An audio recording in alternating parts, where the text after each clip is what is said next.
Kejang-kejang. Ini ada filosofinya, ini kan ada yang menghadap ke atas, ada yang menghadap ke bawah. Ya. Jadi manusia itu jangan sampai terlalu melangak, melihat atas. Ada batu kesandung, jatuh, sakit ya. Tapi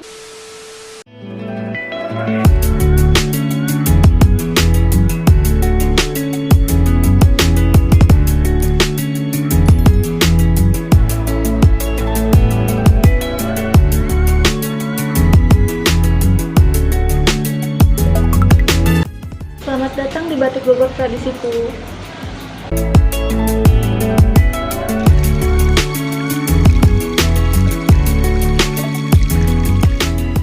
Teman-teman semua, assalamualaikum warahmatullahi wabarakatuh. Saya hari ini di Batik Tradisiku Bogor. Yuk coba lihat galerinya seperti apa. Silahkan masuk yuk, bareng-bareng sama saya. Mudah-mudahan ini Pak Haji yang punya batik, beliaunya berkenan menerima kita dan ada di sini. Jadi kita ngobrol lebih banyak ya teman-teman. Ayo cepetan.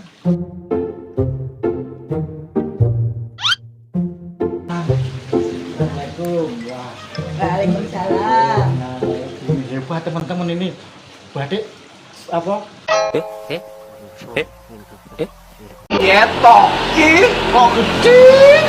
Tradisiku Bogor.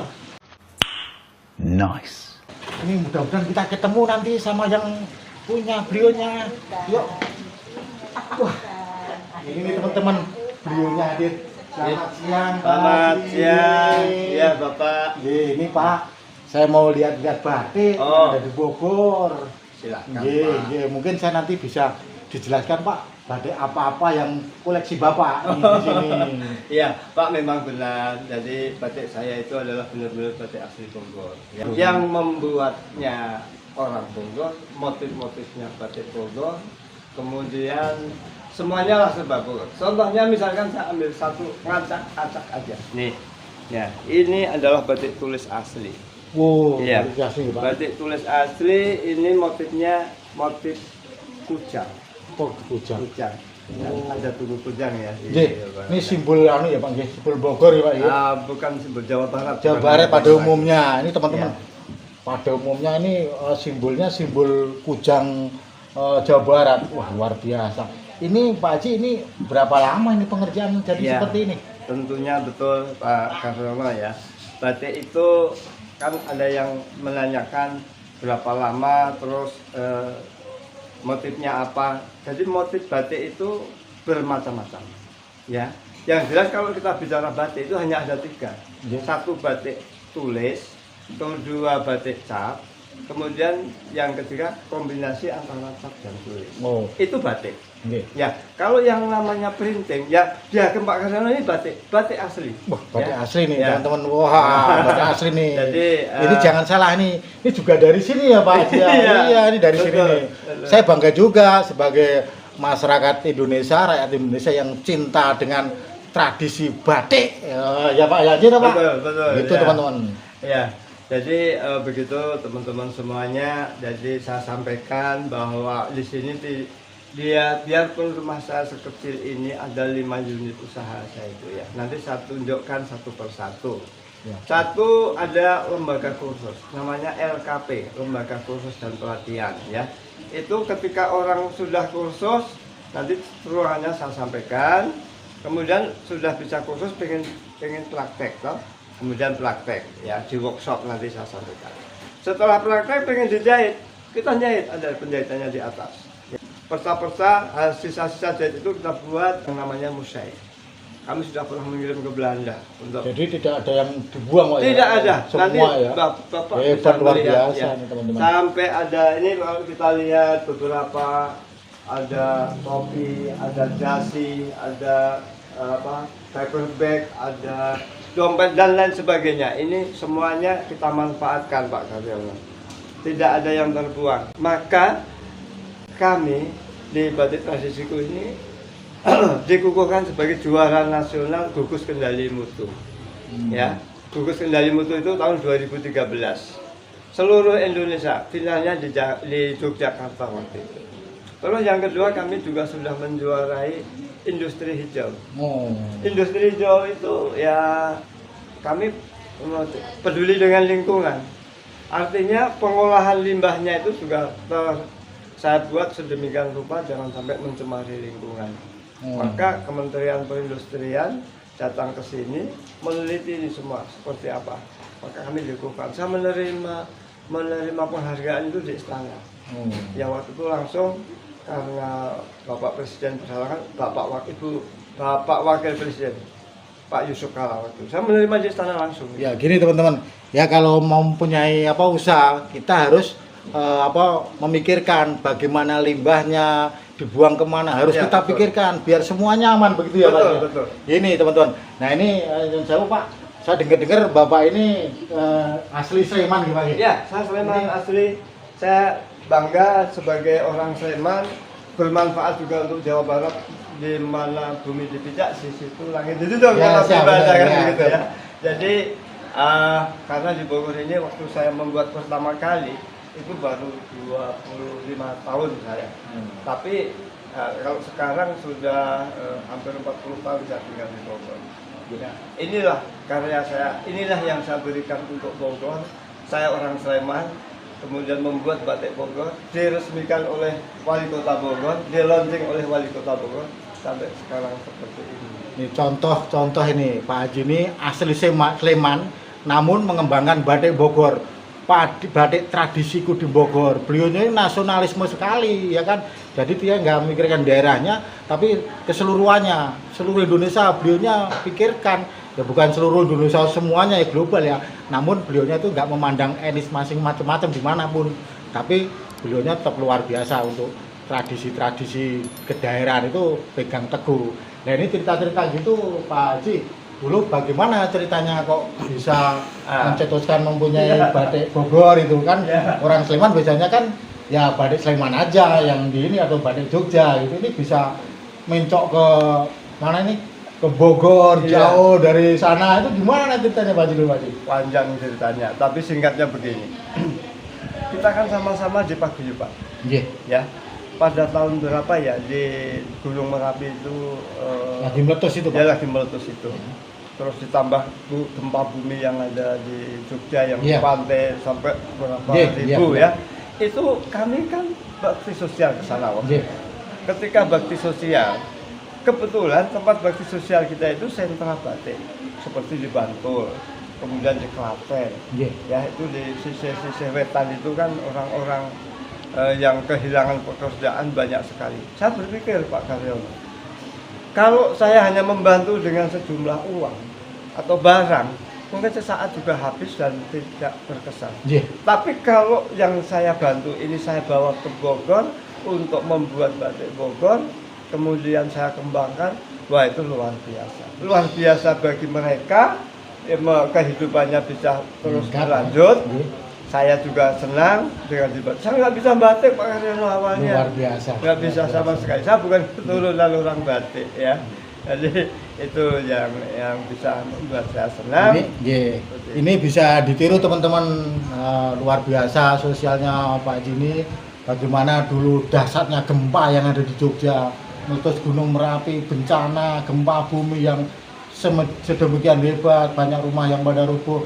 Pak Haji, bagaimana caranya orang yang punya usaha itu tetap bisa berkembang dan berlanjut gitu ya. Sehingga Pak Haji ini mendirikan batik di Bogor ini teman-teman. Sekarang batik ini udah luar biasa di mana-mana. Nanti juga akan kita expose bagaimana cara batiknya, bagaimana bahannya seperti apa yang diperlukan gitu ya Pak Haji ya. Gitu teman-teman. Kayak begini, saking senangnya ya Pak Camat saya waktu itu ya, itu sampai sama Pak Lurah itu datang ke sini menengok ini tempat ini. Saking seneng-senengnya itu. Jadi semua perangkat Pak Duko, para lurahnya sekecamatan Kalasan, saya dari kecamatan Kalasan, itu datang di sini melihat langsung. Saking bunga-bunganya gitu ya. Wah inilah, wah mereka sampai ya pokoknya nggak kebayang, aku sampai nangis waktu itu. Nangis bunga ya, nangis bunga. Jadi alhamdulillah sebagai orang kampung saya bisa menyekolahkan anak sarjana semua bahkan S2 ya. Amin. Itu sudah pada selesai, sekarang sudah keluarga karena batik ini. Amin. Ya itu.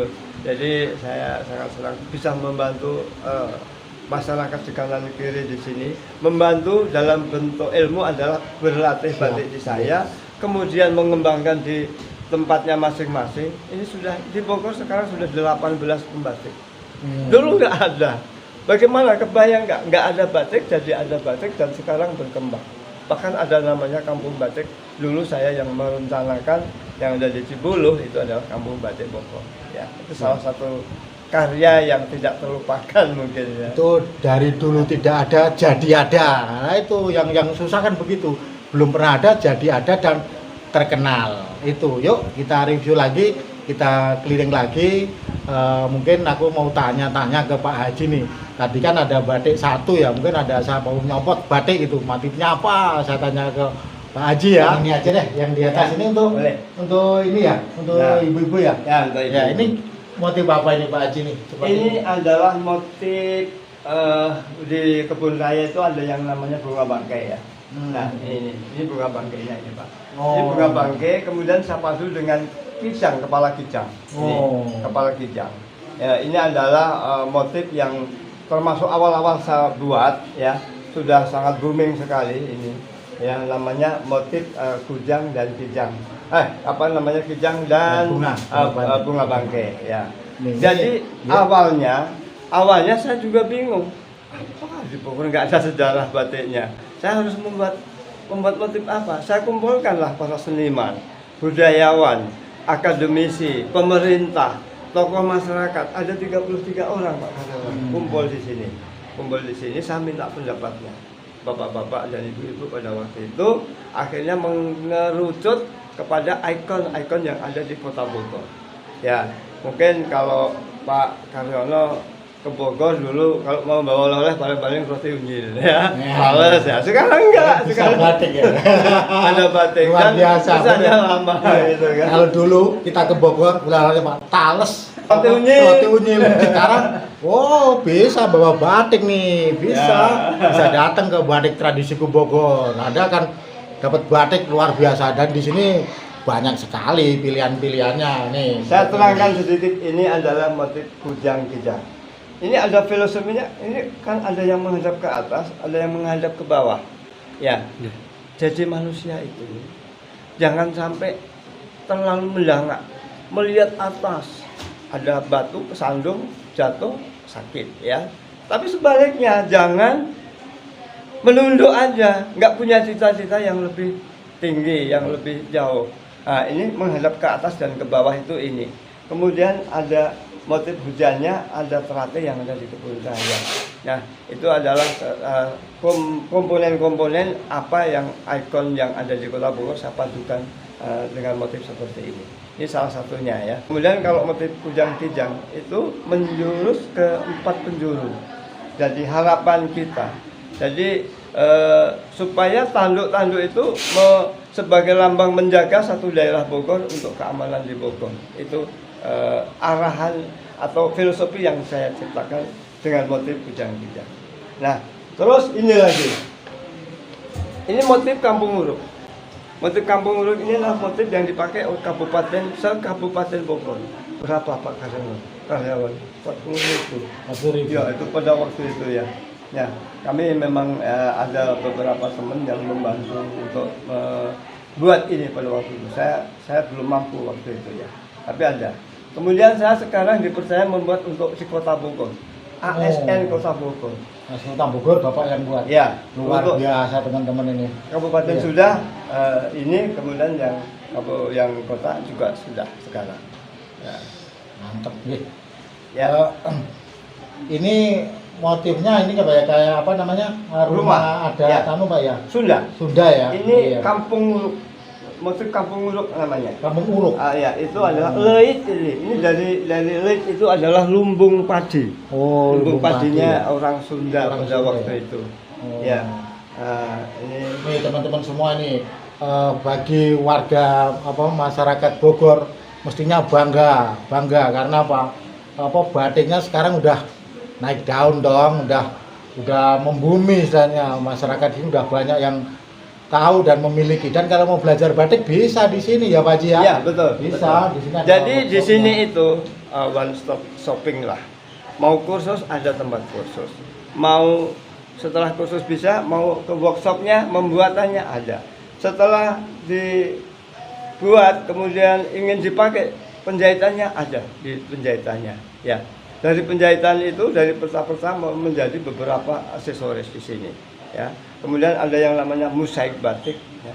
Mosaik batik yang tadi saya sampaikan pernah saya kirim ke Belanda itu. Dan kemudian ada showroomnya ya seperti yang ada. Jadi 5 unit usaha yang saya kembangkan di sini ya. Oke teman-teman semua, kita sudah ngobrol-ngobrol banyak, berbincang banyak dengan Pak Haji Siswoyo yang punya batik tradisiku. Nanti kita ke depan akan kita review lagi bagaimana cara membuat batik, terus bagaimana pewarnaan dan lain sebagainya. Namun untuk siang hari ini kita cukupkan sekian. Nanti biar nyambung lagi di channel-channel kita khusus di Batik Bogor ini. Ya teman-teman, salam budaya dari kami, salam sehat semua. Dan pun pamit Pak Haji, sehat selalu ya Pak Haji, sehat selalu Pak Haji, selamat siang, dadah.